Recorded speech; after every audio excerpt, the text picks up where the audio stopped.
আচ্ছা, তুমি এখানে কেন আসলে? দেখো, মা যখন বিদেশ চলে যায়, যাওয়ার আগে এই বাড়িটা একটা ছোট্ট মেয়েকে লিখে দিয়ে গেছিল।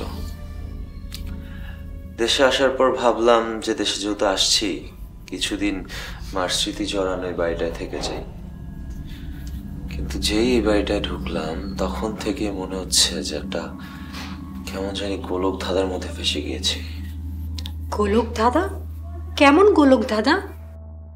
এখানে আসার পর দেখলাম যারা এখানে আছে তাদের কাউকেই আমি চিনি না।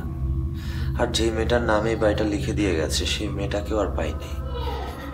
কিন্তু অদ্ভুত বিষয়টা কি জানো, মাঝে মধ্যে একটা মেয়ে আমার সামনে আসে, আবার পালিয়েও যায়। পালিয়ে যায় না ঠিক, কেমন জানি উদাও হয়ে যায়।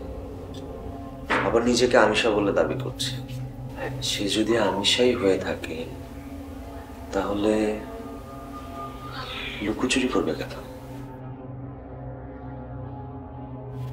আচ্ছা, মেয়েটা কি এই বাড়িতেই থাকে?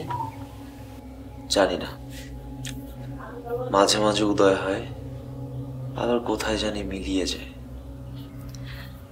তোমার কথা শুনে আমার খুব ভয় করছে। হয়তো আমারও করছে, কিন্তু এই রহস্যের জট না খুলে আমি কোথাও যাব না।